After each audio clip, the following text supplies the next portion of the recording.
म भ्रष्टाचार गर्दिनँ, गर्न पनि दिन्न। कति राम्रो कुरा। नेपालका क्रान्तिकारी विद्यार्थीहरूको प्रतिनिधि सङ्गठन अखिल नेपाल राष्ट्रिय स्वतन्त्र विद्यार्थी युनियन क्रान्तिकारीको यो निकै आकर्षक र भव्य 22औं राष्ट्रिय सम्मेलन उद्घाटन समारोहका अध्यक्ष तथा विद्यार्थी मोर्चाका पनि अध्यक्ष कमरेड, हाम्रो पार्टीका सहयोद्धा कमरेड नारायण काजी श्रेष्ठ र स्थायी समिति र केन्द्रीय समितिका सबै कमरेडहरू, यो भव्य समारोहमा अतिथिका रूपमा उपस्थित विभिन्न जनसङ्गठनका प्रतिनिधि साथीहरू, यो सम्मेलनका प्रतिनिधि पर्यवेक्षक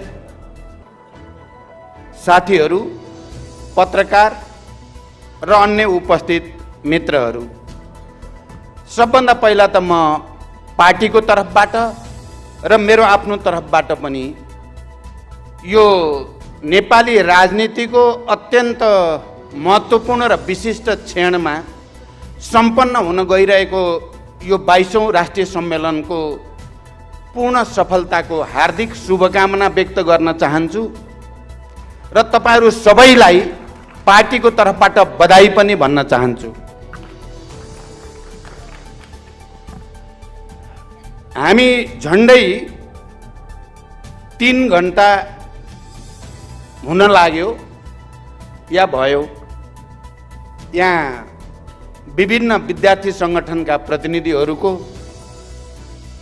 विभिन्न राजनीतिक दलसँग सम्बन्धित प्रतिनिधिहरूको र हाम्रै सङ्गठनभित्रका शहीद परिवार र बेपत्ता परिवारको प्रतिनिधित्व गर्दै निकै भावपूर्ण मन्तव्यसम्म पनि हामीले सुन्यौँ।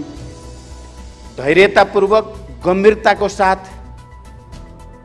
यो हाउसको मुड के छ त्यो मुडलाई पनि तपाईहरूको बडी ल्याङ्ग्वेज पनि अध्ययन गर्ने कोसिस पनि हामीले यहाँ बसेर 3 घण्टादेखि गरि नै राखेका छौँ। तपाईहरूले कुन गीतमा कस्तो भाव भङ्गीमा देखाउनु भयो, कसले के बोल्दा बढी ताली लगाउनु भयो, कहिले के बोल्दा तपाईहरूको अनुहार बिग्रियो, त्यसको पनि हामीले गम्भीरतापूर्वक नै हेर्यौँ। म तपाईहरू सबैलाई आजको परिस्थितिको गम्भीरता, हाम्रो सङ्गठन र हाम्रो ऐतिहासिक जिम्मेवारी बारे चाहिँ सुरुमै भन्न चाहेको छु भने मैले विद्यार्थी सङ्गठनका अहिलेका नेता साथीहरू, पदाधिकारीहरू, केन्द्रीय समितिका सदस्यहरू सबैको बारेमा त्यति राम्रो चाहिँ सँग नजिकबाट मैले पहिला हेर्ने, चिन्ने, बुझ्ने त्यति मौका मलाई मिलेको रहेनछ। अहिले पछिल्लो चरणमा केही समयदेखि म लगातार जस्तै विद्यार्थी पदाधिकारीहरूसँग, नेताहरूसँग र आम रूपमा अहिले विद्यार्थीहरूको जो तल सम्मेलनहरू हुँदै आए ती सम्मेलनका रिपोर्टहरू, त्यहाँ भएका गतिविधिहरूलाई पनि नजिकबाट हेर्ने मैले कोसिस गरेँ र पछिल्लो चोटि हामीले देशको राजनीतिक घटनाक्रमको बारेमा, हाम्रो पार्टीले लिएका नयाँ निर्णय र लिएका सङ्कल्प र प्रतिबद्धताहरूको बारेमा अन्तर्क्रिया गर्दै जाँदा मैले के महसुस गरेँ भने विद्यार्थी नेताहरू, अझ जोसँग मैले बढी अन्तर्क्रिया गरेँ, सबै साथीहरू कम्युनिस्ट पार्टीको या लिडरसिपको उत्तराधिकारीको रूपमा तयार भइसक्नु भएको रहेछ।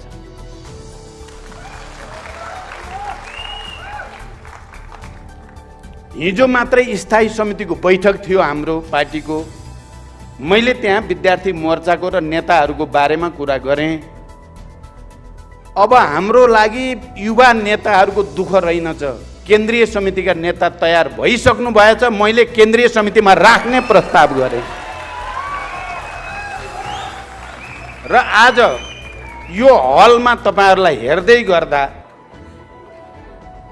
मैले नेपाली कम्युनिस्ट आन्दोलनको मात्रै होइन, नेपाली राजनीतिक आकाशमा उत्तराधिकारी र नेताहरूको एउटा विशाल जमात तयार भएको देखेँ। तपाईहरू सबैलाई बधाई भन्न चाहन्छु।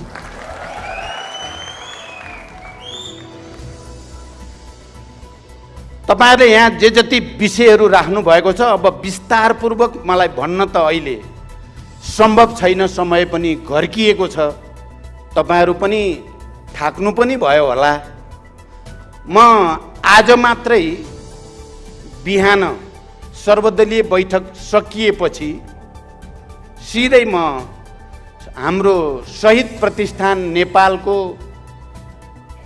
12औं साधारण सभामा सहभागी हुन गएँ र त्यहाँ प्रमुख अतिथिको रूपमा मैले शहीद परिवारहरूको कुरा सुने, शहीद प्रतिष्ठानले गरेका काम कारबाहीहरूको बारेमा नजिकबाट मैले बुझ्ने कोसिस गरेँ।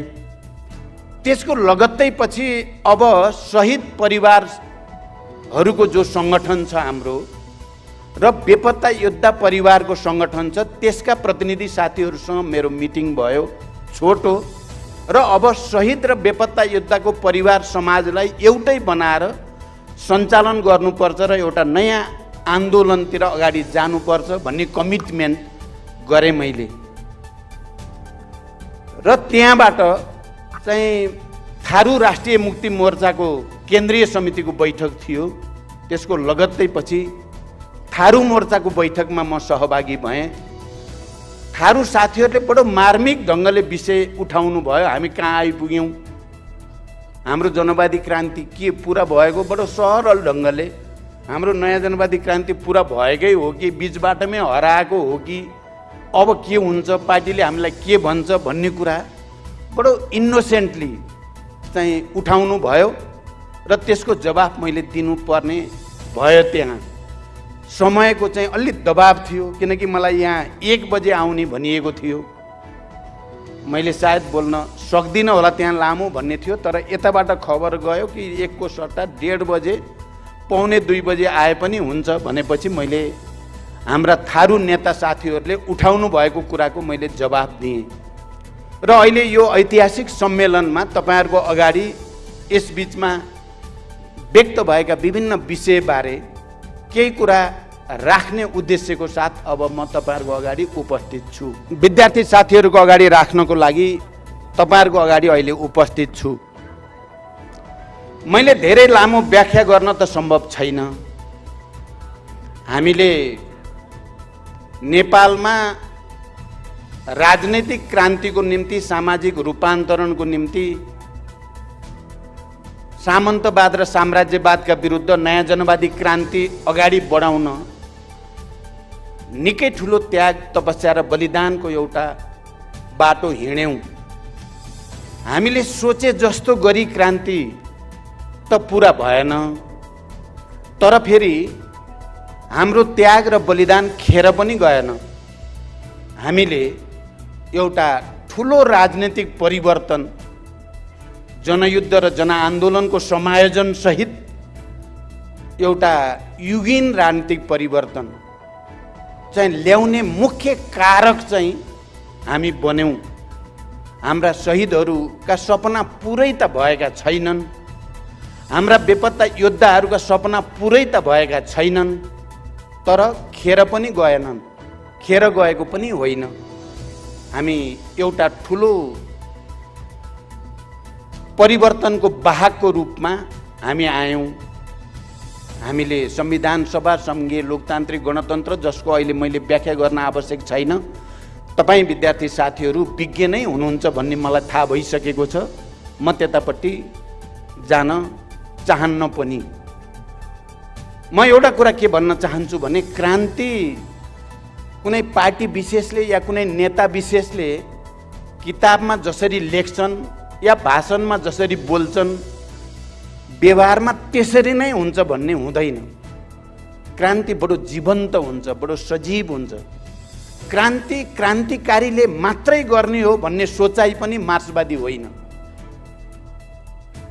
मार्क्सदेखि लेनिन, माओसम्म पनि क्रान्ति जनताको महान कार्य हो।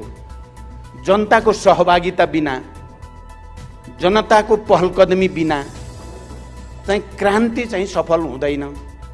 क्रान्तिको परिभाषा गर्ने बेलामा रुसमा एउटा ठुलो डिबेट भएको थियो। अरू डिबेट त धेरै छन्, मैले खालि तपाईँहरूको ध्यान कहाँनिर आकर्षित गर्न मैले चाहेको छु भने रुसमा एउटा पुँजीवादी जनवादी क्रान्ति, एउटा समाजवादी क्रान्ति, दुईटा क्रान्ति 8 महिनाको बिचमा सम्पन्न भयो। फेब्रुअरीमा पुँजीवादी जनवादी क्रान्ति सफल भयो, सम्पन्न भयो, अनि अक्टोबरमा गएर फेरि समाजवादी क्रान्ति सम्पन्न भयो। म तपाईहरू सबै विद्यार्थी नेता साथीहरूलाई यो विषयलाई दार्शनिक ढङ्गले, सैद्धान्तिक र राजनीतिक ढङ्गले पनि विचार गर्न अनुरोध गर्न चाहन्छु। क्रान्तिलाई कसरी बुझ्ने, परिवर्तनलाई कसरी बुझ्ने भन्ने बारेमा त्यति बेला ठुलो डिबेट भयो। फेब्रुअरी क्रान्तिभन्दा अगाडि लेनिनले, बोल्सेविक पार्टीले, त्यो महान पार्टी, महान नेता लेनिन, उहाँहरूले भन्नुभएको थियो जारशाहीको अन्त्यमा हाम्रो पार्टी र मजदुर वर्गले चाहिँ निर्णायक भूमिका खेल्नुपर्छ, नेतृत्वदायी भूमिका खेल्नुपर्छ र जारशाहीको अन्त्यपछि अस्थायी क्रान्तिकारी सरकार बन्छ, पुँजीवादी जनवादी क्रान्ति सम्पन्न हुन्छ, मजदुर वर्गकै नेतृत्वमा हुन्छ, कम्युनिस्ट पार्टीकै नेतृत्वमा हुन्छ र त्यो अस्थायी क्रान्तिकारी सरकारले पछि समाजवादतिर अगाडि बढ्नुपर्छ भन्ने व्याख्या थियो। तर क्रान्ति त भयो, जारशाहीको अन्त्य त भयो, तर बोल्सेविकहरू पावरमा आएनन्, लेनिनहरू पावरमा आएनन्। पावरमा त अरू नै बुर्जुवाहरू आए, प्रतिक्रियावादीहरू आए, केरेन्स्कीहरू आए, क्याडेट भन्ने पार्टी थियो त्यहाँ, त्यस्ता पार्टीहरू जो बुर्जुवा पार्टीहरू आए। त्यो बुर्जुवा पार्टीहरू आइसकेपछि बोल्सेविक भित्र एउटा ठुलो डिबेट सुरु भयो, लेनिनको आलोचना सुरु भयो। के हो तपाईँले भने जस्तो त क्रान्ति त भएन, पुँजीवादी जनवादी क्रान्ति तपाईँले व्याख्या गरे जस्तो अस्थायी क्रान्तिकारी सरकार बन्छ, त्यो मजदुर वर्गकै नेतृत्वमा बन्छ भन्ने व्याख्या थियो। खोइ त त्यस्तो भयो। हुने बेलामा त जारशाहीको अन्त्य त भयो, तर आउने बेलामा पुँजीपति र प्रतिक्रियावादीहरू नै सत्तामा आएपछि हाम्रो व्याख्या गलत सिद्ध भयो भन्ने तर्कहरू गरिए, ठुलो बहस भयो। लेनिनले त्यसको जवाफ दिनुभयो, क्रान्ति भयो, जे भएको त्यो पुँजीवादी जनवादी क्रान्ति नै हो, क्रान्ति भएकै हो। हामीले जारशाहीको अन्त्य, सामन्तवादको अन्त्य हुन्छ भनेको भयो, जारशाहीको अन्त्य भयो, पुँजीवादी जनवादी क्रान्ति भयो, तर हामीले जसरी भनेको त्यसरी चाहिँ भएन, हामीले जसरी चाहेको हो त्यसरी पनि भएन। त्यो अन्ततः जनताले जसरी गर्यो त्यो बडो सजीव ढङ्गले, बडो जीवन्त रूपले पुँजीवादी जनवादी क्रान्ति भयो।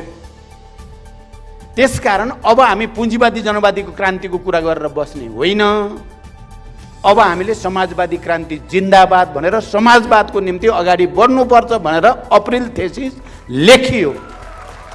युवा विद्यार्थी साथीहरू, हामी आज नेपालमा बडो भिन्न परिस्थिति र भिन्न अन्तर्राष्ट्रिय परिवेशमा झन्डै झन्डै क्रान्तिको त्यस्तै अवस्थामा हामी छौँ।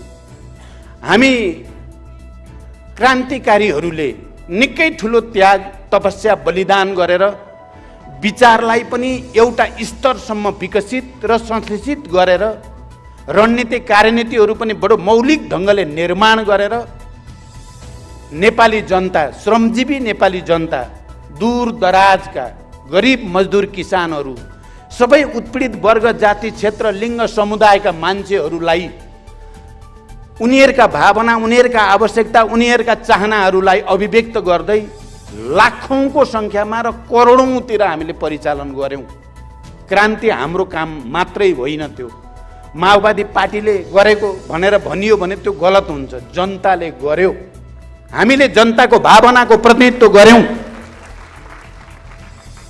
र क्रान्ति बडो मौलिक ढङ्गले नेपालमा पनि भयो। राजतन्त्रको पनि अन्त्य भयो, एकात्मकता पनि गयो, सङ्घीयता आयो, गणतन्त्र आयो, धर्मसापेक्ष राज्य थियो नेपाल, धर्मनिरपेक्ष राज्य बन्यो, समावेशी समानुपाती भन्ने थिएन, देखाउनको लागि मात्रै प्रतिक्रियावादी सामन्तहरूले दुईटा मान्छे देखाउँथे, त्यसमा संविधानमै व्यवस्था भयो।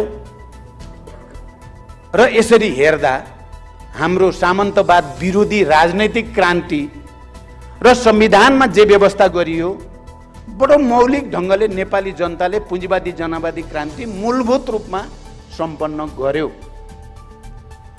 र अब हामी कहाँनिर आइपुगेका छौँ भने लेनिनले भने जस्तो फेरि अब अक्टोबर क्रान्ति गर्ने या नगर्ने, समाजवादी क्रान्ति गर्ने कि नगर्ने, अथवा अबको हाम्रो रणनीति र बाटो के हुने भनेर फैसला गर्ने ठाउँमा हामी आइपुगेका छौँ। मैले लामो व्याख्या नगरी तपाईँ युवा विद्यार्थी साथीहरूको ध्यान केमा आकर्षित गर्न चाहन्छु भने हामीले यस्तो विरासत खडा गर्यौं जुन विरासत अरूसँग छैन। माओवादी आन्दोलनसँग मात्रै छ, अनेरासोबिउ क्रान्तिकारीसँग मात्रै छ। त्यस्तो विरासत हामीले खडा गर्यौं। हामी त्यो क्रान्तिकारी विरासतलाई नयाँ उचाइमा उठाएर नयाँ क्रान्तिको नेतृत्वको लागि आफूलाई तयार गर्ने या यथास्थितिमै आत्मसमर्पण गरेर हामी पनि अरू जस्तै हो भनेर पतन हुने, यस्तो सवाल तपाईँ हाम्रो अगाडि खडा छ। हामी बिस्तारै बिस्तारै थाहै नपाइकन गएको 10-15 वर्ष यता हाम्रो क्रान्तिकारी चरित्रमा ह्रास आएको छ।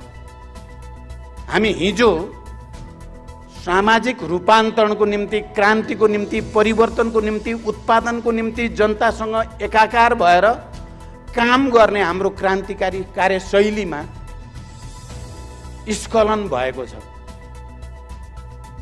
र हामी बिस्तारै बिस्तारै थाहै नपाइकन हिजो माओवादी आन्दोलन या क्रान्तिकारी आन्दोलन भनौँ, जनयुद्ध र जनआन्दोलनलाई दबाउन सरकारमा बसेका पार्टीहरूले जे जस्ता हत्कण्डा अपनाउँथे थाहै नपाइकन बिस्तारै हामी उस्तै उस्तै हुँदै जाने खतरा पैदा भएको छ। हामी पनि पदको निम्ति, प्रतिष्ठाको निम्ति, पैसाको निम्ति, कमिसनको निम्ति दलाल पुँजीपतिहरूसँग, नोकरशाहहरूसँग चाहिँ उनीहरूका हितहरूप्रति बढी संवेदनशील हुने आफ्नै वर्ग, यो परिवर्तनको निम्ति त्याग बलिदान गरेका शहीद परिवार, बेपत्ता योद्धा परिवार या घाइते अपाङ्ग या अरूलाई बिस्तारै बिस्तारै अघि यहाँ कमान्डरले जसरी राख्नुभयो बडो मार्मिक ढङ्गले राख्नुभयो, जुन कुरा मैले केन्द्रीय समितिको बैठकमा पनि राखेको थिएँ र अहिले पछिल्ला सबै कार्यक्रमहरूमा मैले व्यक्त गर्ने गरेको छु।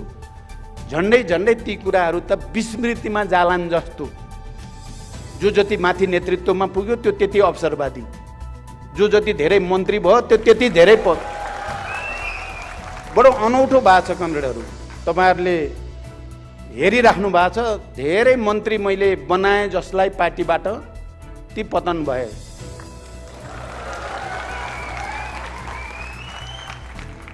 जो जति माथि आयो त्यो त्यति दलालहरूसँग एकाकार भएर गयो, जनतासँग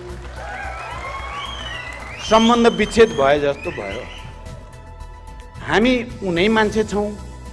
म जनयुद्धको तयारीको पनि नेता, जनयुद्धको पनि कमान्डर, शान्ति सम्झौताको पनि नेता, संविधान सभाको पनि नेता हेर्दा हेर्दै हिजो क्रान्तिमा बलिदान गर्नको लागि, सबभन्दा जोखिमपूर्ण काम गर्नको लागि, सबभन्दा बढी त्याग गर्नको लागि भएको सम्पत्ति, जग्गा, जमिन सबै पार्टीलाई, आन्दोलनलाई, क्रान्तिलाई बुझाउनको लागि प्रतिस्पर्धा गर्ने हामीहरू मोर्चामा जाँदा अग्र मोर्चामा मलाई चाहिँ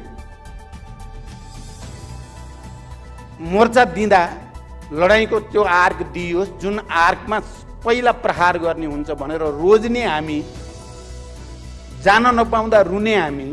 मैले धेरै साथीहरू देखेको छु, तपाईँ अहिले नजानुहोस् त्यो मोर्चामा भनेर अरू जिम्मा दियो भने रुँदै, लड्न जान पाइएन, मर्न जान पाइएन भन्ने मान्छे हामी। अहिले चाहिँ हामी पद पाइएन भने रुनी भयौँ, पैसा पाइएन भने रुनी भयौँ, मन्त्री पाइएन भने रुनी भयौँ। र हामी थाहै नपाइकन हामीले आफ्नो क्रान्तिकारी विरासत जाने शहीद परिवारहरू आज जो मार्मिक ढङ्गले भन्नुभयो, यो 2जना बोल्नुभयो बेपत्ता र शहीद भनेर बडो मार्मिक ढङ्गले। यो हजारौंको आवाज हो, यो लाखौंको आवाज हो। यो मैले यो पार्टीलाई चाहिँ क्रान्तिकारी रूपान्तरण गर्ने अझै पनि सम्भावना छ।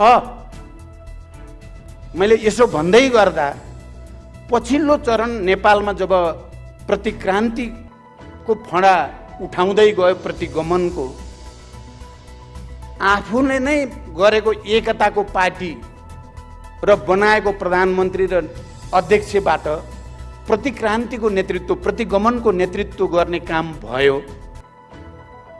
र चाहिँ संविधानमा जे जति उपलब्धि संस्थागत हुन् तिनलाई उल्ट्याउने र त्यो उल्ट्याउनेको टार्गेट चाहिँ अरू कोही थिएन। त्यो टार्गेट चाहिँ क्रान्तिकारी एजेन्डाहरू, माओवादी आन्दोलन, माओवादी नेतृत्वलाई सिद्ध्याउने, घेराबन्दीमा राख्ने र सखाप पार्ने रणनीति अन्तर्गत भएको थियो। कमरेडहरू, तपाईँहरूले यसलाई गहिरो गरी आत्मसात गर्नुभएकै होला। गर्न जरुरी छ। त्यसको टार्गेट चाहिँ प्रतिनिधि सभा विघटन गर्नु मात्रै थिएन, अरू बेलाको जस्तो थिएन। यो कुरा तपाईँहरूले बुझिसक्नु भएको छ। त्यसको टार्गेट संविधानमा भएका जे जति प्रगतिशील कुराहरू छन् ती चिजहरू उल्ट्याउनु थियो र यो संविधान रहेसम्म माओवादी आन्दोलनको ऐतिहासिक विरासत हराउँदैन, त्यो सम्मानित भइराख्छ इतिहासमा। त्यसकारण त्यसलाई उल्ट्याउने षड्यन्त्र थियो। मैले भन्ने गरेको छु, हिजो जनयुद्ध र जनआन्दोलनको बेलामा क्रान्तिकारीहरूलाई प्रतिक्रियावादीहरूले घेरा हाल्ने र सखाप पार्ने। अब त्यसको चाहिँ अरू चित्र भन्न परेन, तपाईँ प्राय धेरै जसो भुक्तभोगी नै हुनुहुन्छ। घेरा हाल्ने, सखाप पार्ने थियो प्रतिक्रियावादी रणनीति भने। हाम्रो रणनीति घेरा तोड्ने र प्रतिरोध गर्ने थियो। भिन्न रूपमा अहिले गएको 1.5 वर्ष यता त्यही लडाईँ दोहोरियो। प्रतिक्रियावादीले घेरा हाल्ने र हामीलाई सखाप पार्ने कोसिस गरे। हामीले घेरा तोड्ने र प्रतिरोध गर्ने र त्यसलाई परास्त गर्ने रणनीति बनायौँ र हामी विजयी भयौँ। विजयी हामी नै भएको हो। र त्यति बेला मैले एउटा के कुरा समीक्षा गर्ने अवसर पनि भयो। त्यो आन्दोलन हामीले एउटा निरङ्कुश र प्रतिगामी प्रवृत्तिसँग पार्टीभित्र सङ्घर्ष गर्दै गर्दा एउटा समय आयो। म आज तपाईँ युवा विद्यार्थीहरूसँग विशेष रूपले अपिल गर्न चाहन्छु। एउटा समय आयो मेरो लागि पनि, पार्टी नेतृत्वको हैसियतले, पार्टीको अगाडि पनि र नेतृत्वको हैसियतले मेरो अगाडि पनि एउटा यस्तो अहम प्रश्न, यस्तो एउटा एकचेप प्रश्न भन्नुहोस्, यति ठुलो प्रश्न खडा भयो। अब फेरि लडाईँ गर्ने कि छोडिदिने, अब सकिएन यति रहेछ। मैले त्यति बेला एउटा यो भगत सिंहको फिल्म सायद तपाईँहरूले धेरैले हेर्नुभएको होला। त्यहाँ चन्द्रशेखर आजादको चाहिँ छ।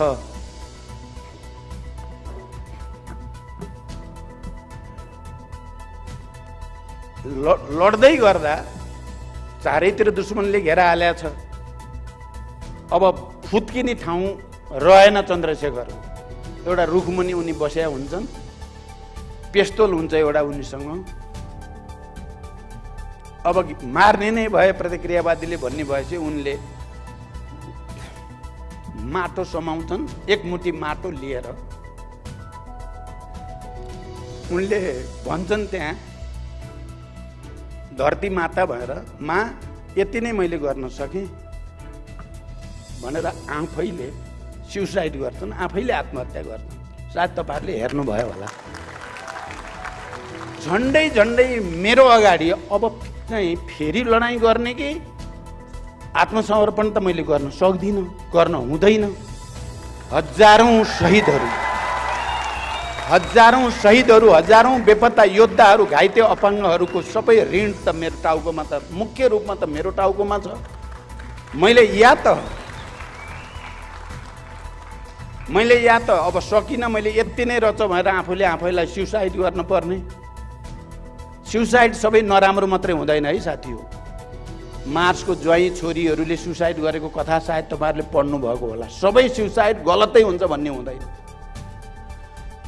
या त लड्न पर्ने अब लड्ने कि मर्ने, फेरि पनि मृत्यु या मुक्तिको ठाउँमा पुगेको देखेँ मैले, पार्टीभित्र पनि र पार्टी बाहिर पनि। र अन्तिममा पार्टीका सबै हाम्रो टिमका साथीहरूसँगको सहयोग समेतबाट हामी फेरि लड्ने, क्रान्तिकारी ढङ्गले लड्ने, पुरा जोखिम उठाएर लड्ने, जेल जानुपर्छ भने जाने, मारिनुपर्छ भने पनि तयार हुने, तर प्रतिक्रान्ति र प्रतिगमनको अगाडि हर हालतमा नझुक्ने भन्ने हामीले सङ्कल्प गरियो। त्यही सङ्कल्पबाट सुरु भयो सडक आन्दोलन।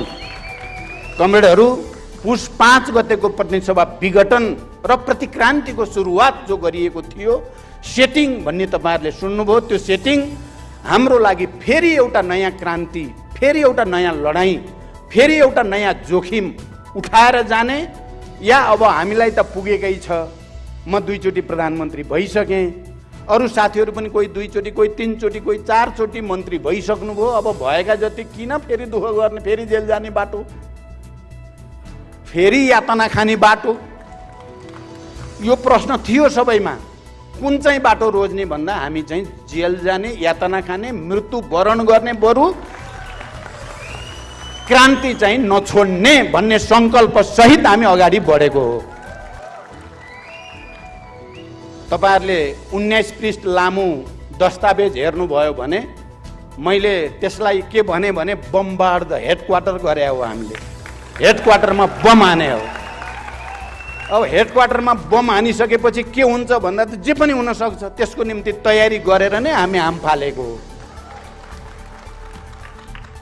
मलाई खुसी र गर्व के कुरामा भयो भने थाहा थिएन। हामी पहिला सडकमा हामी प्रमुख लिडरहरू चाहिँ पुसको चिसो जाडोमा माइतीघर मण्डलाको चाहिँ त्यो पिच बाटोमा पलेटी कसेर बस्दा थोरै थियौँ हामी। जनताले साथ दिने हो कि होइन, हाम्रो कार्यकर्ताहरू विशाल पंक्ति आउने हो कि होइन,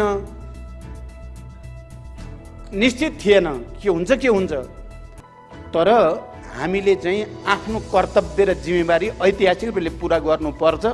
तपाईहरुले सुन्नुभयो होला, हामीले त्यति बेला भन्यौं त्यो बालुवाटारमा चाहिँ अध्यक्ष भएर अर्को अध्यक्षसँग लडाईं लडेर कचिङ्गल जनतालाई पनि हैरान, कार्यकर्तालाई पनि हैरान, देशलाई पनि हैरान पार्ने जो स्थिति 3 वर्षदेखि बनेको थियो, त्यहाँबाट आजाद भएको जस्तो महसुस भयो।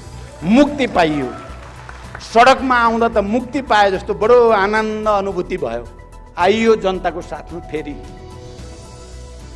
उतै हराइन्छ कि हामी पनि अरू जस्तै अवसरवादी उस्तै भएर पो जीवनको अन्तिम क्षण चाहिँ त बडो चाहिँ पीडादायक क्षण हुन्छ नि। फेरि त्यत्रो क्रान्ति, त्यत्रो बलिदान गरेको पार्टीको नेता मर्ने बेला त क्रान्तिकारी होइन अवसरवादी भएर मर्न पर्यो भने त्योभन्दा ठुलो पीडाको कुरा त अरू केही हुन सक्दैन। त्यो दिन जुन दिन हामी सडकमा गयौँ, सडकमा जाँदा बडो आनन्द भयो। हामीलाई आनन्द आयो। हो अब एकदम ठिक ठाउँमा आइयो, अब सडकमा आइयो। अनि हामीले जनतालाई अपिल गर्यौँ, पार्टीलाई अपिल गर्यौँ, समितिहरू बनायौँ, सबै गर्यौँ र देशव्यापी अभियानमा नि गयौँ। हाम्रो झगडा गर्ने कार्यकर्ताहरू, पद प्रतिष्ठाको निम्ति मरिहत्ते हालेको देखिने कार्यकर्ताहरू सबै सडकमा आए। अचम्म भयो। सबै आए, सबै प्रदेशबाट लाखौं जनता पनि आए, हजारौं। सबैतिरको सभाको चाहिँ जुलुसको हिसाब गर्ने हो भने देशभरि लाखौं मान्छे त स्वतः चाहिँ परिचालित हुने स्थिति बन्यो। हामी बिग्र्यौं भनेका नेता कार्यकर्ता पनि सबै सडकमै छौं। फेरि मैले के सम्झेँ भने हामीले जनयुद्ध सुरु गर्नु बेलामा जनयुद्धको अन्तिम तयारी चलिरहेको थियो। हामीले त्यति बेलाको केन्द्रीय समिति त जम्मा 15 जनाको थियो। 2 जना वैकल्पिक गर्दा 17 जना मात्रै थियौँ हामी त्यति बेला। जनयुद्धको अन्तिम तयारीको योजना बनाउने बेलामा त्यहाँ हाम्रो छलफल भयो। अब हामी जनयुद्ध सुरु गरेपछि पक्कै मारिन्छ, हामी मध्ये धेरै जसो त पक्कै मर्छौँ भन्ने थियो एउटा। अर्को हामीसँग होल टाइमर भएका 60-65 जना साथीहरू मात्रै थिए देशभरि। 30-60-65 मध्ये धेरै जसो भाग्छन् होला भन्ने छलफल भएको थियो क्या। डरलाग्दो कुरा हो नि युद्धमा जाने भने त बाफ्रे। त्यसो भनिएको थियो र हामीले अब पछि फेरि भेट हुन्छ कि भइँदैन, त्यहाँ सबैले फोटो खिचौँ भनेर फोटो खिचिएको थियो क्या अलग अलग। पछि यो शहीद भयो, त्यो शहीद भयो, यो यहाँ मर्यो भनेर चाहिँ फेरि इतिहास लेख्न पर्छ भन्ने हुन्थ्यो त्यति बेला। तर जनयुद्ध सुरु गरेपछि त के को भाग्ने, चामलको बिहा जस्तो एक दुईटा कोही भागे होलान्, तर हजारौँ आउन पो सुरु भयो। जनयुद्ध सुरु गरेको भोलिपल्टदेखि त आउनेको लहर, गीत गाउनेको लहर, नाच्नेको लहर, कुरा भन्नु लडाकु दल, स्वयंसेवक दल, सुरक्षा दल बन्ने प्रक्रियाको लहर सुरु भयो। अनि यो त अवसरवादी छ भनेको पनि झन क्रान्तिकारी भएर आउँछ। त्यो अवसरवादी भएर हामीले त्यति बेला हिसाब गरेका कयौँ साथीहरू महान शहीद भए साँच्चै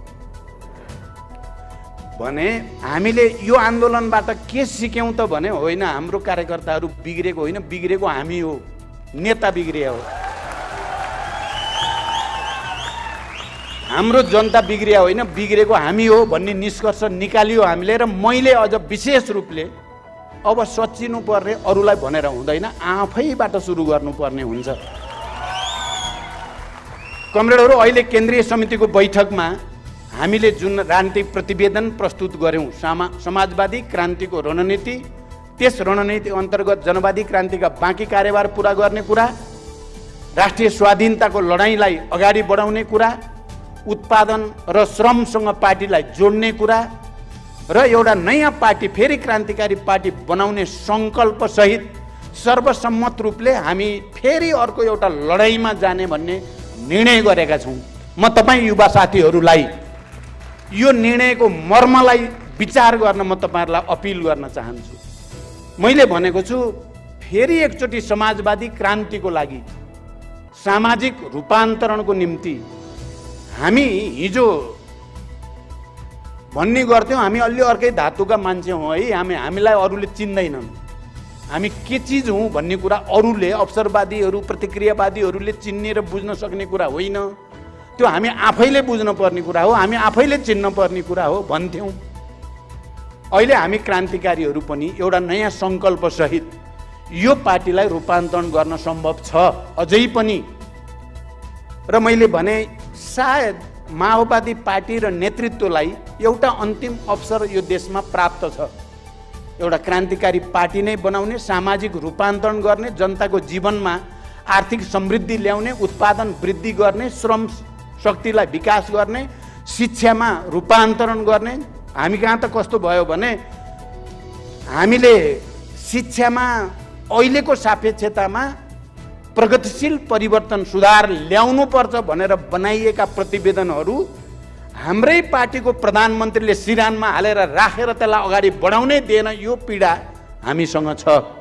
शिक्षा क्षेत्रमा गर्न त धेरै होइन, जे सुधार गर्न खोजियो र जे प्रतिवेदन धेरै मेहनत गरेर तयार पारियो त्यो चाहिँ प्रधानमन्त्रीले रोकिदिने। हामीले जे विधेयकहरू विभिन्न समितिहरूबाट पारित गऱ्यौँ ती विधेयकहरू प्रधानमन्त्रीले रोकिदिने। सङ्घीयता सम्बन्धी, चाहे त्यो निजामती कर्मचारी समायोजन सम्बन्धी होस्, चाहे सुरक्षा निकायको समायोजनसँग सम्बन्धित होस्, चाहे अन्य सङ्घीयता कार्यान्वयनका असाध्यै महत्त्वपूर्ण विषयहरू पनि रोकिने गर्यो र त्यहाँ हामीलाई विद्रोह गर्नु बाहेक केही पनि विकल्प बाँकी रहेन। हामीले एकचोटि सङ्कल्प गर्न पर्ने भयो। मैले यसो भन्दै गर्दा मैले के चाहिँ भनेको छैन र होइन भने अब हामी फेरि हतियार उठाउने, फेरि हिंसातिर जाने भनेको होइन। अहिलेको अन्तर्राष्ट्रिय परिस्थिति, राष्ट्रिय परिस्थिति, हामी आफैले बलिदान गरेर ल्याएको परिवर्तन त्यहाँ टेकेर हामीले थोरै मेहनत गर्यो भने यो पार्टीलाई क्रान्तिकारी पार्टी बनाउन सकिन्छ, एउटा नयाँ आन्दोलन सुरु गर्न सकिन्छ, एउटा कलरफुल रिभोल्युसन भन्छन् आजकल, रङ्गीन क्रान्ति गर्न सकिन्छ। लाखौँ जनतालाई सडकमा ल्याएर यो निर्वाचन प्रणाली खाली दलाल र पुँजीपतिहरू मात्रै चुनाव लड्न सक्ने, जनताले चुनाव लड्न नसक्ने यो प्रणाली बदल्न सकिन्छ। हामीले करोडौँ चाहिने, अब कसरी चुनाव लड्ने, अब हामी सब अरूको त छोड्नु न, हामी सबैको चाहिँ यहाँ चाहिँ हालत खराब भइसक्यो। अब अझ मुख्य अध्यक्षको त झन् सातै जाने भइसक्यो। सबैले अध्यक्षबाट पैसा माग्ने हुन्छ, अध्यक्षलाई दिने चाहिँ हाम्रो हरायो। हेडक्वार्टरमा लानुपर्छ भन्ने छैन, माग्नुपर्छ भन्ने छ। अब माग्नलाई नभई पनि हुँदैन, चुनाव लड्नलाई। अब त गाउँपालिकामा लड्न पनि 10-20 लाख 30-40 50 लाख अध्यक्ष लड्ने हो भने त उस्तै परे करोड, नभइकन त्यहाँ लडिँदैन। अब प्रदेशमा लड्न 1-2 करोड 4 करोड चाहिने, केन्द्रमा लड्न 5-7-10 करोड अझ बढी चाहिने भएपछि हामी लड्न सकिन्छ त त्यस्तो चुनाव? अब लड्ने नै हो भने मेरो काम के हुने भयो भने दलाल पुँजीपतिसँग जाने, लौ न हामीलाई अलिकति सहयोग गरिदिनु पर्यो। अब त्यो दलाल पुँजीपतिसँग गएर निहोरा गरेर 2-4 पैसा मागेर बाँडेर चुनाव लडेर पनि हामी जित्छौँ त? अब पहिलो 64 को चुनाव हामीले चाहिँ पैसाले लडेकै होइन नि, हाम्रो त पैसै खर्चै भएन। मान्छेले त्यसै आएर दिन्थे क्या, अलिअलि पैसा त्यो पनि बाँकी रह्यो, त्यो नि बाँड्न परेन क्या। चाहिँ हामीले आफै जित्तिया थियो त्यो बेला त, बिना पैसै जित्तिया थियो। अहिले त पैसा खर्च गरे नि जित्ने स्थिति छैन। हामीभन्दा बढी पैसा अरूसँग छ, धेरै नै बढी छ अरूसँग, हामीसँग त छँदै छैन। अनि शासन प्रणालीको हामी कुरा गर्छौँ, हामीले त भन्यौँ यो प्रणालीबाट हुँदैन। यहाँ साथीहरू केही चाहिँ अलि बढी नै भन्नु त भएको छ, उहाँहरू हुनुहुन्छ कि जानुभयो मलाई थाहा छैन। हामी संसदीय दलदलमा होइन, संसदभित्रपट्टिबाट सङ्घर्ष गरेर समाजवादतिर लान खोजेको हो। तपाईँ अहिले यहाँ आएर आलोचना गर्ने साथीहरू के गर्दै हुनुहुन्छ हेर्नु भएको छ? ऐनामा आफ्नो अनुहार राम्रोसँग हेर्नु होला। म त के भन्छु भने हामीले अब निर्वाचन प्रणालीको कुरा पनि, शासन प्रणाली शासकीय स्वरूपको कुरामा पनि र उत्पीडित वर्ग जाति क्षेत्र लिङ्ग समुदायको हक अधिकार पहिचानको कुरा पनि, शहीद परिवार बेपत्ता योद्धा परिवारलाई राहत राज्यले दिने कुरासँग सम्बन्धित विषय पनि, संविधान संशोधनको विषयलाई पनि आन्दोलनको विषय बनाएर हामीले आन्दोलन छेड्दियौँ भने त्यो सबै प्राप्त हुन्छ। अघि यहाँ भन्नुभयो नि शहीद परिवारको तर्फबाट दया चाहिएको छैन, अधिकार भन्न खोज्नुभयो उहाँले, जिम्मेवारी चाहियो भन्न खोज्नुभयो। म धन्यवाद भन्छु उहाँ कमरेडलाई। मैले अहिले रञ्जितलाई बोलाएर ल है उहाँहरूलाई जिम्मा अलि राम्रै दिनु पर्यो भनि पनि सकेँ मैले।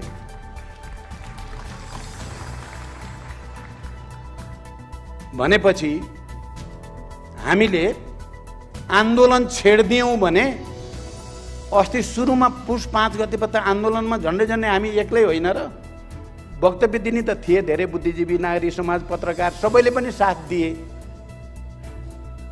तर सडकमै हाम फाल्या त हामी नै हो नि।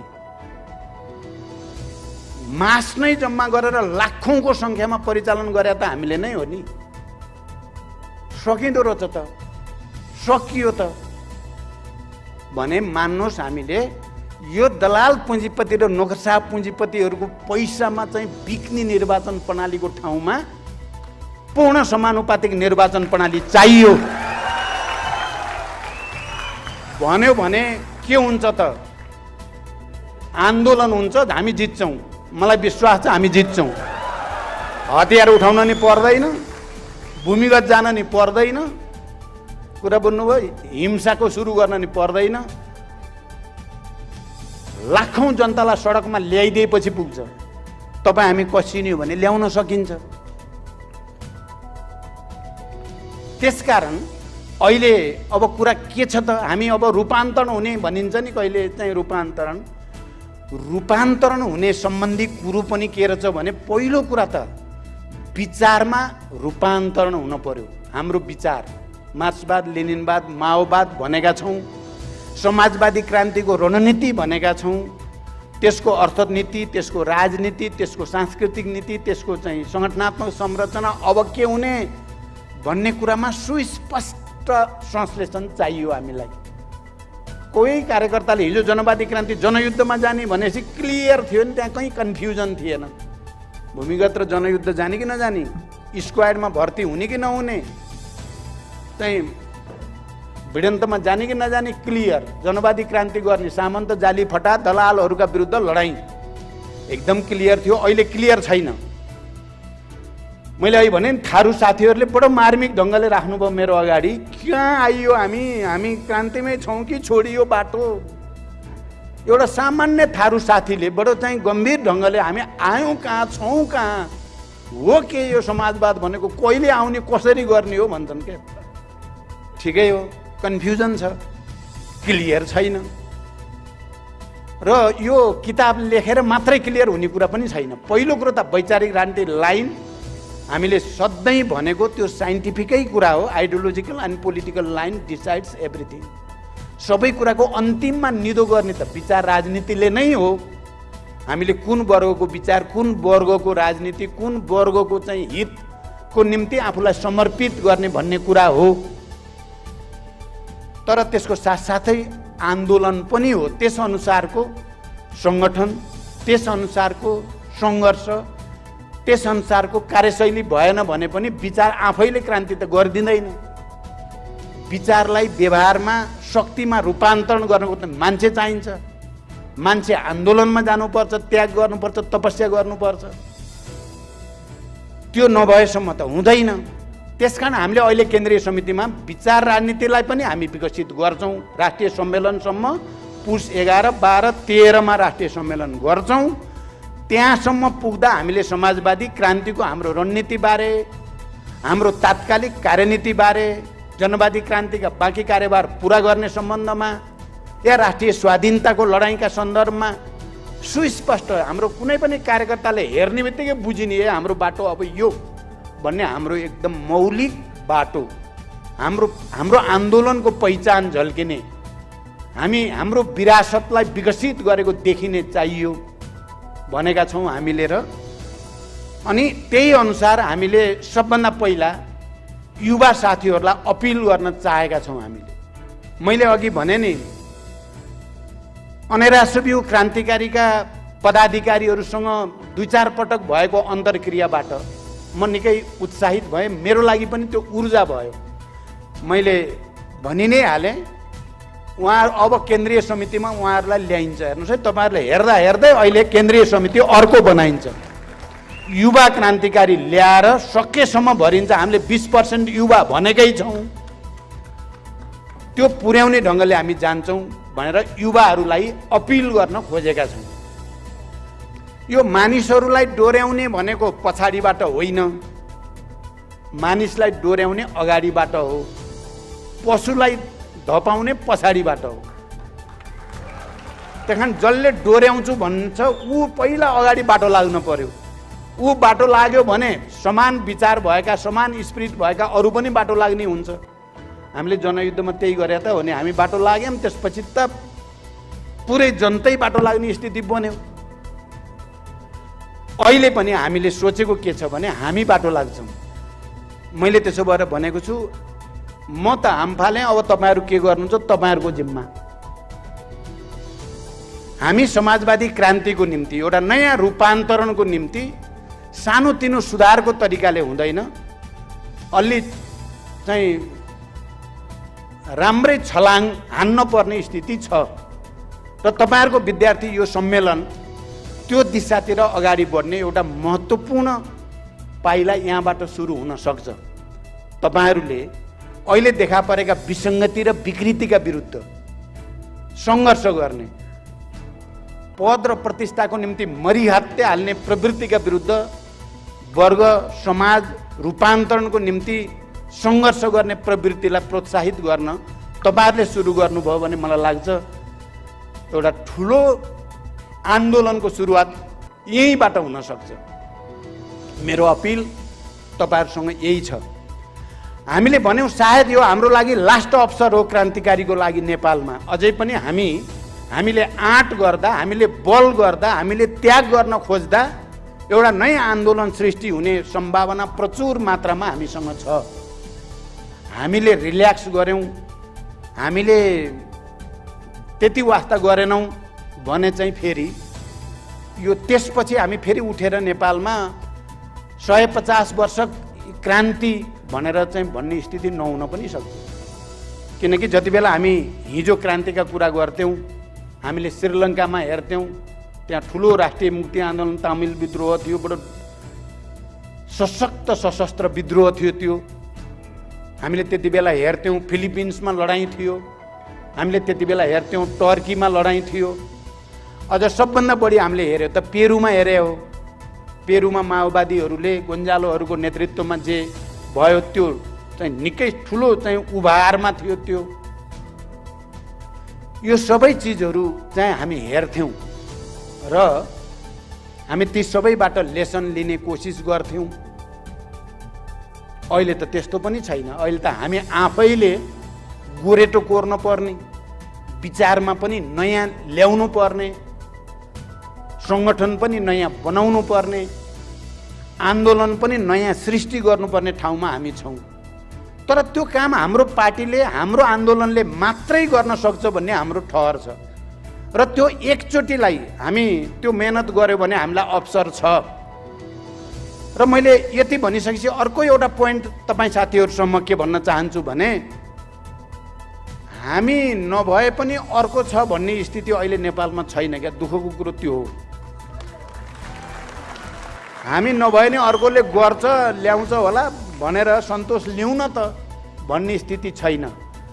हामीले नगरे अर्कोले गर्छ, त्यो गर्छ, प्रतिक्रान्ति गर्छ, प्रतिगमन गर्छ, यो देशलाई बर्बाद पार्छ, देशै दुर्घटनामा पर्ने स्थिति छ। त्यसकारण मैले केन्द्रीय समितिमा भनेको कुरा र आज तपाईँहरूको अगाडि पनि भन्न खोजेको कुरा, हामी सच्चिनु पर्ने, हामीले आत्मसमीक्षा गर्नुपर्ने, हामीले आफूलाई रूपान्तरित गर्नुपर्ने आवश्यकता हाम्रो लागि मात्रै होइन, यो देशलाई दुर्घटनाबाट बचाउन, नेपाली जनतालाई भयानक निरङ्कुशतातिर लैजाने षड्यन्त्रबाट जनतालाई बचाउन हामी सच्चिनुको विकल्प छैन। त्यसकारण मैले यो लास्ट अवसर हो भन्नुको तात्पर्य त्यहाँनिर छ। म विद्यार्थी साथीहरूलाई यो विषयलाई गम्भीरतापूर्वक चिन्तन गर्न, मनन गर्न म अपिल गर्न चाहन्छु। मैले अघि भन्दै थिएँ हामी हिजो चाहिँ युवाहरू, विद्यार्थीहरू पनि, वाइसिएल पनि 64 हुँदा हामी कस्ता थियौँ भने बाहिर निक्ल्यो, वाइसिएल निक्ल्यो, विद्यार्थी क्रान्तिकारी विद्यार्थी निक्ल्यो भनेपछि प्रतिक्रियावादीहरू, गुन्डाहरू, जाली फटाहरूको निम्ति आतङ्क, बापरे बाप आए यिनीहरू भने जस्तो हुन्थ्यो र तिनको सातो जान्थ्यो। र जनतामा चाहिँ, आम जनतामा, सबै उत्पीडित वर्ग, जाति, क्षेत्र, समुदायमा चाहिँ हाम्रो संरक्षक आए, हाम्रा छोराछोरीहरू आए, हाम्रो हित गर्ने, हामीलाई मुक्त गर्न लडाइँ लड्ने योद्धाहरू आए भनेर ढाडस हुन्थ्यो। आज त्यस्तो छैन। आज त्यस्तो छैन। आज प्रतिक्रियावादीहरू चाहिँ खुलेआम गाउँघरमा जताकतै टोलटोलमा उनीहरूको आतङ्क छ, वाइसिएल आतङ्क छैन।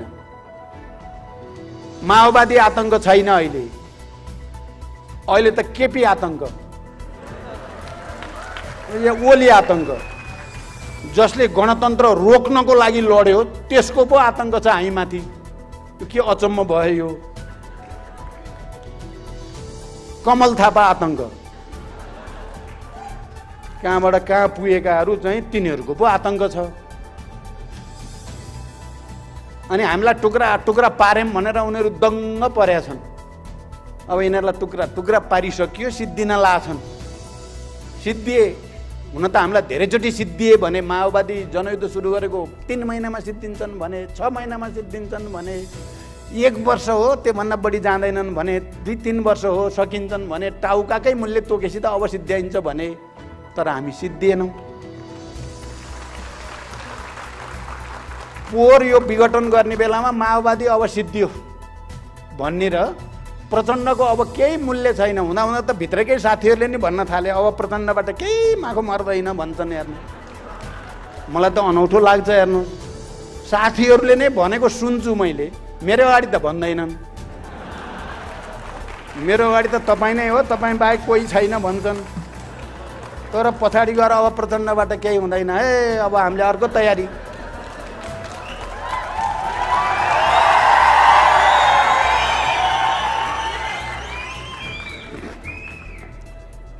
म त्यस्तो सुन्छु, मलाई बडो दुःख लाग्छ। साँच्चै गरिदिने साथी भयो, यसले सबैलाई समेटेर लाने भयो भने त हेर्नुहोस् म त बसेर किताब लेख्न पाए म सबभन्दा खुसी हुन्थेँ। तर यसो हेर्छु छाँट,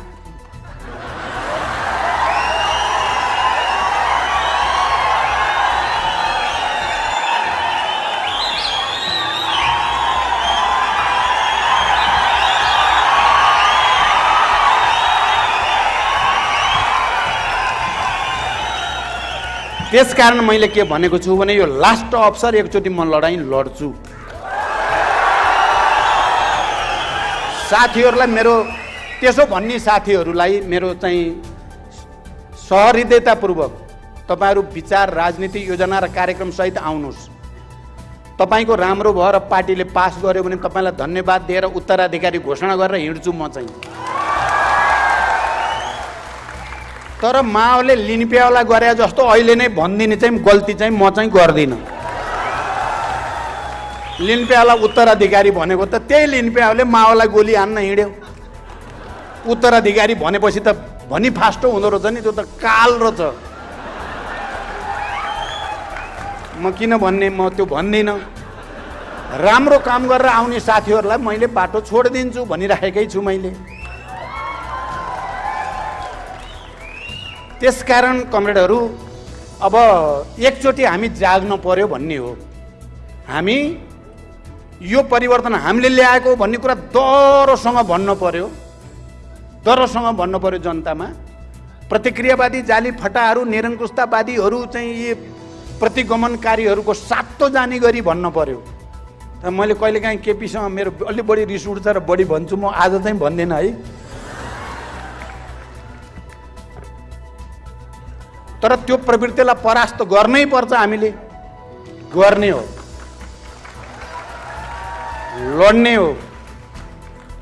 वाइसिएल र युवा विद्यार्थीहरू मिलेर सबै वडामा, सबै स्कुल कलेजमा, सबै प्रतिष्ठानहरूमा हामीले टिम बनाउने हो, भोलिन्टियरली कमिटीहरू बनाउने हो, जाग्ने हो। हामी हो यो परिवर्तन ल्याएको, खबरदार भन्ने हो, हामीले दरोसँग भन्ने हो।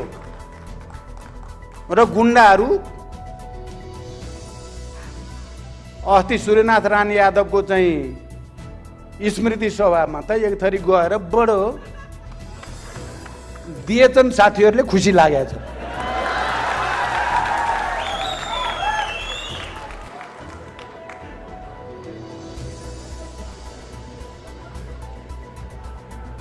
हिजो एकजनाले मन्त्री भन्दा भने त्यो कतै बनाएको छ होइन, हेप्ने भने जस्तो। उसलाई त हेप्ने नै हो, हामीलाई चाहिँ हेप्न पाइँदैन। किनभने प्रतिक्रियावादी र प्रतिक्रान्ति प्रतिगमनकारीले त हेप्नै पाइन्छ नि, हेप्न पर्छ। हेप्न नहुने जनतालाई हो, क्रान्तिकारीलाई हो। त्यसो भएर तपाईँहरूले पार्लियामेन्टमा मेरो एउटा भाषण सुन्नुभयो, आगोसँग खेल्ने।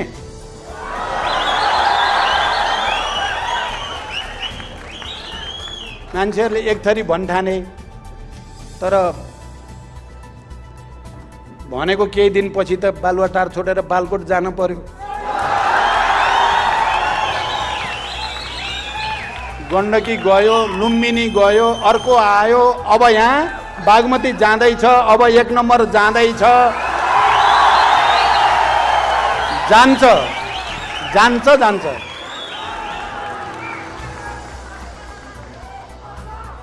त्यसकारण छोड्ने कुरा छैन, जाग्ने हो। यी गणतन्त्र विरोधी, जनविरोधी तत्त्वहरूलाई तह लगाएर मात्रै हामीलाई चयन त्यहाँ मात्रै हुन्छ, अर्को कुनै चयन हुँदैन। हाम्रा शहीद परिवार, बेपत्ता योद्धा परिवार, घाइते अपाङ्ग साथीहरूलाई हुन सक्ने जति अहिले यो गठबन्धन सरकारबाट गर्न त खोजिया छ। तपाईँहरूले साझा न्यूनतम कार्यक्रम हेर्नुभयो भने त्यसमा शान्ति प्रक्रियाका बाँकी काम टुङ्ग्याउनेदेखि लिएर शहीद परिवार, घाइते अपाङ्ग, तिनीहरूलाई राहत दिने बारेमा केही नयाँ नीतिहरू बनेका छन्। तपाईँहरूले हेरिसक्नु भएको छ। हामी त्यहाँ बल गर्दैछौँ। राष्ट्रिय शहीद घोषणा गर्ने बारेमा पनि अहिले छलफल चलिरहेको छ। मैले पहिलोचोटि प्रधानमन्त्री हुँदा सबै जनयुद्ध र जनआन्दोलनका शहीदहरूलाई राष्ट्रिय शहीद घोषणा गरेको जालजेल गरेर कागजै माइनेटै फालिदिएका छन्। त्यो माइनेट खोज्नु छ, त्यो माइनेट खोज्नु। तपाईँ हामी सबै एक भएर नजाग्ने हो भने त्यो माइनेट नपाइने भयो। राष्ट्रिय शहीद घोषणा गर्नै पर्छ हामीले। कसरी गर्न नमान्ने हुन्छ त? विस्तृत शान्ति सम्झौता छ हामीसँग, त्यसो किन नगर्ने भन्ने कुरा हुन्छ। त्यसकारण अब चाहिँ हामी यो रूपमा जाने। अहिले भर्खरै अब हामी अलिअलि हामी हुन त सिद्धान्तमा हामीले जनवादी केन्द्रीयता भन्छौँ, हाम्रो सङ्गठनात्मक सिद्धान्त, सामूहिक निर्णय, व्यक्तिगत जिम्मेवारी भन्छौँ। अहिले त हामीले अलि एक कदम अगाडि बढेर हिजो अस्ति स्थायी समितिको बैठकबाट एउटा व्यक्ति, एउटा मुख्य पद र एउटा कमिटी मात्रै, यो 2 ठाउँमा 3 ठाउँमा एउटै मान्छे बस्ने अन्त्य भनेर निर्णय गरियो। यो तपाईँहरूलाई ठाउँै नहुने सबै पुरानाले कब्जा गर्ने स्थितिको अन्त्य गरिएको छ। अहिले तलैदेखि नयाँ बनाउने सुरु गरिएको छ। त्यसमा तपाईँहरूले सहयोग गर्ने भने अझ छिटो गरिन्छ हामी, किनभने अब क्रान्तिकारी ढङ्गले चल्ने। अब धेरै भयो यो सुधार, सबैसँग फटाहरूसँग बसेको छ, हैरान जनतैसँग जाने भने हो, जनतैसँग जाने, शान्तिपूर्ण र प्रतिस्पर्धाकै बाटो जाने। त्यही कारण हामी सङ्गठनभित्र पनि प्रतिस्पर्धा गर्न हामी डराउनेवाला चाहिँ होइनौँ। तर कमरेडहरू, अहिले हाम्रो छलफल के चलिरहेको छ त? पार्टीभित्र कसरी चुनाव गर्ने, नेतृत्व छानबिन कसरी गर्ने, सङ्गठन विद्यार्थी सङ्गठनमा कसरी गर्ने, अरू जनसङ्गठनमा कसरी गर्ने, सबैको अब सम्मेलनको लाइन छ, राष्ट्रिय भेलाको लाइन छ, पार्टीकै राष्ट्रिय सम्मेलन हुँदैछ, नेतृत्व चयन कसरी गर्ने भन्ने छ। हामीले एउटा त निर्वाचन प्रणाली, बुर्जुवा निर्वाचन प्रणाली छ, एउटा सर्वहारावादी क्रान्तिकारी मार्क्सवादी निर्वाचन प्रणाली छ। हामी यतापट्टि अलि बिस्तारै जसरी अरू विषयमा विचारमा अलिअलि बिस्तारै बिस्तारै स्खलित, अलिअलि गर्दै गर्दै अवसरवादी हुँदै जाने, पद प्रतिष्ठा व्यक्तिगत स्वार्थ, गुट बनाउन रमाइलो लाग्ने, गुटको मान्छेलाई चाहिँ भर्दाखेरि रमाइलो लाग्ने, पार्टीभन्दा गुट आनन्द लाग्ने, यो भनेको त बुर्जुवा प्रवृत्ति हो। बुर्जुवा हुँदैछ हाम्रो पार्टी भन्ने कुराको प्रमाण हो क्या। हाम्रो विद्यार्थी मोर्चामा तपाईँहरू दोषी होइन, दोषी हामी हो, मैले भनिसकेँ। झन्डै तपाईँहरूलाई पनि 2 फ्याक बनाउनेतिर झन्डै गइसकेको। तर यो सम्मेलनबाट 2 फ्याक होइन, एकजुट एक ढिक्का भएर निक्लिनुपर्छ हामी। तपाईँहरूले त्यसो गर्ने बित्तिकै त्यसको मेसेज चाहिँ सबै जनसङ्गठनमा र पार्टीको आउने राष्ट्रिय सम्मेलनमा नै जानेवाला छ। हामीले के भनेका छौँ भने एउटा त इभ्यालुएसन, मूल्याङ्कन समीक्षा कमिटीले गर्ने, यो साथीले यो बेला राम्रो गर्यो, यो बेला नराम्रो गर्यो, यति राम्रो, यसको प्लस पोइन्ट छ, यसको यति माइनस पोइन्ट छ भन्ने कुराको इभ्यालुएसन पनि गर्ने र प्रतिस्पर्धा पनि गर्ने एउटा विधि विकास गर्दैछौँ हामीले। विधि विकास गर्नेमा छौँ हामी। बुर्जुवा जस्तो एमाले गर्यो नि, एमालेमा मारामार जुन भयो नेताहरूको हेर्नुभयो भने त्यो बुर्जुवा निर्वाचन प्रणाली अपनाएकै कारणले भएको छ। हेर्नुहोस्, अब हामी प्रतिस्पर्धालाई पनि माइनस गर्न हुँदैन। आजको जमानामा प्रतिस्पर्धा पनि चाहिन्छ, मूल्याङ्कन पनि चाहिन्छ। जनवादी केन्द्रीयताको सिद्धान्तलाई पुरै परित्याग गर्ने कुरा त हुनै सक्दैन। त यसको नयाँ संश्लेषण हामी राष्ट्रिय सम्मेलनसम्म जाँदा नयाँ संश्लेषण गर्दैछौँ। त्यहाँसम्म जानु अगाडि अहिलेको लागि हाम्रो अपिल के छ भने सहमति र समझदारीबाट एक ढुक्का भएर जाने प्रण गरौँ। म के चाहेको छु भने यही विद्यार्थी सम्मेलनबाट जो साथीहरू अब विद्यार्थी मोर्चा छोडेर निक्लिँदै हुनुहुन्छ, एउटा टिमै निक्लिँदैछ, त्यो टिम पनि निक्लिँदा उसले बडो आनन्द अनुभूति गरोस्, हो अब यस्तो ठुलो जिम्मा पाइने भयो, झन् बढी जिम्मेवार भूमिका भयो भन्ने पाओस् उसले। मैले त भनि नै सकेँ, स्थायी समितिमा भएको छलफल केन्द्रीय समितिमा नै ल्याउनु पर्ने देखिन्छ, अरू हुँदैन। यहाँ बस्नेहरूको नै सबैको अपग्रेड होस्। मेरो नि अपग्रेड भयो, मैले पनि अझ राम्रो जिम्मा पाएँ भन्ने यहाँ बस्नेहरूलाई पनि होस् र जाने र बस्नेमा एउटा खुसी छाओस् भन्ने चाहेको छौँ हामीले। अहिले पार्टीले चाहेको त्यस्तो छ। अघिल्लो पटकको अनुभव हामीलाई त्यति मिठो अनुभव भएन। प्रतिस्पर्धा गरौँला, भोलि प्रतिस्पर्धा पनि गरौँला, इभ्यालुएसन पनि गरौँला, तर आजको दिनमा प्रतिक्रियावादी प्रतिक्रान्तिकारीहरूले जो षड्यन्त्र गर्दैछन्, हाम्रा विरुद्ध, त्यसका विरुद्ध लड्नको लागि हामीलाई चाहिएको छ एकता, एकता, फेरि पनि एकता। यसको निम्ति अगाडि बढ्न म सबै कमरेडहरूलाई विशेष अनुरोध गर्न चाहन्छु। त्यसकारण हाम्रो अगाडि ठुलो ऐतिहासिक अवसर अझै बाँकी छ र हाम्रो अगाडि नराम्रोसँग छेद विच्छेद हुने खतरा पनि छ। हामीले आफ्नो आत्मसमीक्षा गर्दै अब फर्केर गाउँघरमा या टोलमा, सहर बजारका नि टोल, मजदुर बस्तीमा या चाहिँ अरू व्यवसायी कर्मचारी साथीहरू सबैसँग पनि हामीले अलिकति भुल गरेका छौँ। अब हामी त्यो भुल सच्याउन चाहेका छौँ। सुझाव दिनुहोस् हामी के गरौँ भन्दै जाने।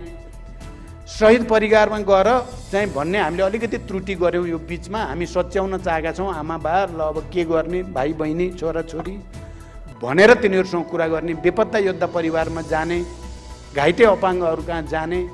फर्केर हामी आयौँ किनकि अहिले हामी सदस्यता नवीकरण, तल कमिटीहरू बनाउने, हामीले अहिले फेरि केही पारित गरिएको छ। एउटा वडामा कतिवटासम्म कमिटी न्यूनतम हुनुपर्ने, कति सदस्य हुनुपर्ने, प्रतिनिधित्व कसरी ल्याउने, सम्मेलन कसरी गर्ने, सबै निर्वाचन समिति कस्तो हुने, यो सबै कुराको पनि चाँजो पाँजो अहिले मिलाइएको छ र हामी तल फर्किने, सबै नेताहरू तल फर्किने भन्नेतिर हामीले लान खोजेका छौँ। अब गइहाले जादु भयो भन्ने पनि नबुझ्नु होला। यहाँ अब भोलि राम्रै आगो बल्न पनि सक्छ, यहाँभित्र पनि बल्यो भने पनि नराम्रो हुँदैन। उद्देश्य हाम्रो चाहिँ रूपान्तरणकै उद्देश्य हो भने त त्यसले हामीलाई खार्छ मात्रै, अझ चाहिँ इस्पात बनाउँछ। त्यसबाट डराउनु पर्ने कुरा त केही पनि छैन। त्यही कारण विद्यार्थी साथीहरू, तपाईँहरूको यो राष्ट्रिय सम्मेलनतिर अब त के देखियो, यही सम्मेलनमा बस्दै गर्दा देशभरिका सबै विद्यार्थी मोर्चाका नेताहरूले नै बोल्नुभयो। कोहीले अलिअलि आलोचनात्मक बोल्नुभयो, कोहीले सपोर्ट गरेर राम्रो बोल्नुभयो। केही साथीहरूले यसरी बोल्नुभयो, हामीले पार्टी एकता गरेर गल्ती गरेका रहेनछौँ भन्ने तपाईँहरूलाई पनि लाग्यो होला नि। गल्ती त गरे होइन नि, हामीले कुरा बोल्नुभयो। हामीले कम्युनिस्ट आन्दोलनलाई एकताबद्ध गर्ने उद्देश्य राख्नु गल्ती त होइन नि। हामीले देखेको सपना त एउटा विशाल कम्युनिस्ट पार्टी बनाउने र समाजवादतिर जाने सपना हो। हामी पुँजीवादतिर जानलाई पार्टी एकता गरे त थिएनौँ। तपाईँहरूले राजनीतिक प्रतिवेदन हेर्नुभयो, त्यति बेलाको विधान हेर्नुभयो, त्यति बेला भएको लिडरसिपको सहमति, अध्यक्षको समान हैसियत, प्रधानमन्त्री पनि समान अवधि भन्ने डकुमेन्टमा सही गरेका थिए नि त केपीले। त्यो हेर्नुभयो भने त हामीले गल्ती गरेको भन्ने हुँदैन नि त। धोका र विश्वासघात त केपीले दिए। अब केपीको एउटा क्षमता चाहिँ रहेछ, हेर्नुहोस्, राम्रै क्षमता क्या। झुटो कुरालाई पनि झुटो होइन कि भने जस्तो गरी भन्न सक्ने क्या। अस्ति झापा गएर प्रचण्ड धोकेबाज भनेछन्। अब यो भन्दा चाहिँ लाज मर्नु, म त अब के भनेर जवाफ दिने, जवाफै छैन। अब धोकेबाज, मैले पहिलोचोटि प्रधानमन्त्री बनाएँ उनलाई, मैले नबनाएको हुनेवालै थिएनन्। अनि पछि माधव, झलनाथ, वामदेव सबै बसेर पार्टी एकता नहुँदै क्या पहिलोचोटि केपी प्रधानमन्त्री हुँदा चाहिँ अब बजेट आएको भोलिपल्ट केपीले प्रधानमन्त्री छोड्ने र माओवादी केन्द्रलाई दिने भन्ने सहमति भयो। त्यो मैले त भन्ने, त्यो त वामदेवले नि हो भन्नुहुन्छ, माधवले नि हो भन्नुहुन्छ, झलनाथ सबै भयभरकाले हो भन्छन्। तर उनी मानेनन्, उनले धोका दिए, उनले विश्वासघात गरे र उनलाई गलत्याउनै पर्ने रहेछ भनेर त्यो बेला नि गलत्याउन पर्ने बाध्य बनाए हामीलाई। अब पछि त हेर्नुहोस्, अब राजनीतिक प्रतिवेदन समाजवादी क्रान्ति नि मानेकै छन्, जबरजस्त छोड्न नि मानेकै छन्, समाजवाद उन्मुख जनवाद पनि मानेकै छन्, अध्यक्ष बराबरी हैसियत पनि मानेकै छन्, प्रधानमन्त्री बराबरी पनि मानेकै छन्। राजनीतिक प्रतिवेदन हेर्नुभयो भने त्यो राजनीतिक प्रतिवेदन एमालेको भन्दा माओवादीको बढी छ जस्तो देखिन्छ त्यो पढ्दा। त्यो पनि सही गरेकै छन् भनेपछि त यति गरेपछि त अब पहिला त सही नगरेर धोका दिए, अहिले त सही नै गराएपछि त दिन्नन् होला नि भन्ने थियो हामीलाई। के को सही छाडी जेसुकै लाछापै लगाए नि केही लाग्दो रहेनछ। अब धोका उनले दिने, अब धोकेबाज हामीलाई भन्ने, फेरि मान्छे फेरि त्यसमा ताली लाउँछन्। फेरि मैले त्यसबाट त्यो ताली लाउने देखेर पनि हैरान भयो भन्छु मैले। त्यस्तो बेइमान भन्ने थाहा छ सबै एमालेकालाई थाहा छ नि त। अहिले त हामीले भन्न पर्दैन नि। केही साथीहरू अहिले चाहिँ केपीसँग आत्मसमर्पण भन्ने कि के भन्ने गर्नु भएको छ। त्यो पहिला त अस्तिसम्म त उहाँहरूले मलाई दोहोरोसँग उभिनुहोस् कमरेड, तपाईँको पछाडि हामी छौँ, यो केपी तानाशाह नै हो, यो षड्यन्त्रकारी नै अपराधी नै हो भन्थे। ती 10 भाइ छन् नि, ती 10 भाइ अहिले त लुत्रुक्क परेर प्रचण्डले एमाले फुटाउन खोज्ने, अरे क्या मलाई गाली होइन। उहाँहरू पनि बसेर केपीलाई पार्टीबाट निकाले होइन भन्छु म। केपीलाई निकाल्ने बेला त ती 10 भाइ पनि थिए केन्द्रीय समितिमा, पार्टीबाटै निकाल्दाखेरि सही गरेका छन्, उनीहरूको सही माइनेटै छ। अनि मैले पार्टी फुटाउन खोजेको एमाले भन्न मिल्छ त? तर भन्छन्। अब भन्ने त बेइमान भए सुन्ने र ताली लाउनु देखेर हैरान हुन्छ।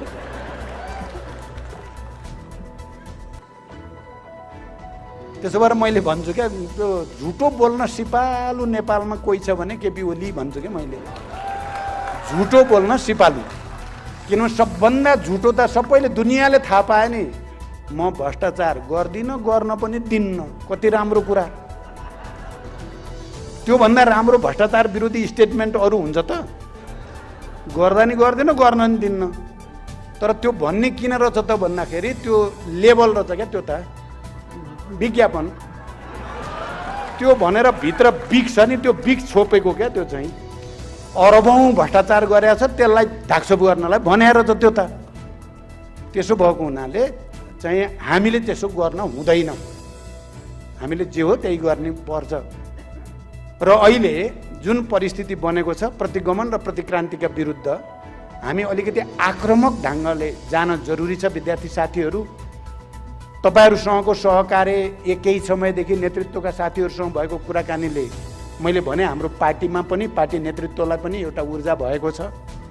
हामी नयाँ पार्टी बनाउने एउटा नयाँ अभियानको सुरुवात गर्दैछौँ। राष्ट्रिय सम्मेलनसम्म हामीले विचारमा, राजनीतिमा, सङ्गठन संरचनामा गऱ्यौँ र देशव्यापी रूपमा हामीले भोलिन्टियर टिमहरू बनायौँ र गुन्डाहरूले चाहिँ अब त्यहाँ उनीहरूले त पैसा बाँड्ने, बाकस फेर्नेसम्मका गरेका देखेका छौँ हामीले। 64मा चाहिँ बाकस हेर्न पनि दिँदैन थियो, आँखा फोरिदिने जस्तो हुने बाकस फोर्न आयो भने। हाम्रो त त्यस्तो थियो नि त। अहिले त हेप्छन् हामीलाई, हेप्न नदिने बनाउन पर्यो। यही कुरा हो कमरेडहरू। तपाईँहरूको यो 22औं राष्ट्रिय सम्मेलन ऐतिहासिक हुनसक्छ। यसले एकताबद्ध भएर प्रतिक्रान्तिका विरुद्ध, प्रतिगमनका विरुद्ध, समाजवादी क्रान्तिका निम्ति आफूलाई तयार पार्ने र नयाँ अभियान र नयाँ आन्दोलनमा जाने गरी आफूलाई तयार पार्ने बारेमा सोच्नुहोस्। मलाई लाग्छ हामी सबैको भविष्य उज्जवल छ। हामी अलिकति बिग्रेकै हो, हामी आत्मसमीक्षा गर्नतिर लागौँ र हामीले एउटा नयाँ इतिहासको फेरि निर्माण गरेर, हामी त अब धेरै छैन, तपाईँहरूको त धेरै छ नि त। तपाईँहरूको त हामीले अलिकति राम्रो गर्ने त सहयोग गऱ्यौँ तपाईँहरूलाई भने त भविष्य त तपाईँहरूकै हो। माओले भने जस्तो संसार हाम्रो पनि हो, संसार तपाईँहरूको पनि हो। अन्तिम विश्लेषणमा त तपाईँहरूको हो। तपाईँहरू बिहानको उदाउँदो सूर्य जस्तो हुनुहुन्छ, हामी त अस्ताउन लागेको सूर्य जस्तो। तर अस्ताउनु अगाडि केही गर्न मन लाग्यो कमरेडहरू, साथ दिनु होला। धन्यवाद। SML Isuzu, authorized distributor for Nepal, National Motors. उत्कृष्ट गहुँबाट तयार गरिएको ज्ञानचक्की आटा, खेल दुगर समूहको उत्कृष्ट उत्पादन। जहाँ इच्छा त्यहाँ भाइनेट अब सबै कनेक्टेड। इलेक्ट्रा इलेक्ट्रिक प्रस्तुत गर्दछ एन्टिब्याक्टेरियल अमोर लाइफस्टाइल स्विचेस। नेपालमै पहिलो पटक समय सापेक्षित नयाँ युगका लागि नयाँ स्विचहरू। शुद्धता त अब बाबा सनफ्लावर ओइलको प्याकेटमै पाइन्छ। बाबा सनफ्लावर ओइल, शुद्धता यसमै भेटिन्छ।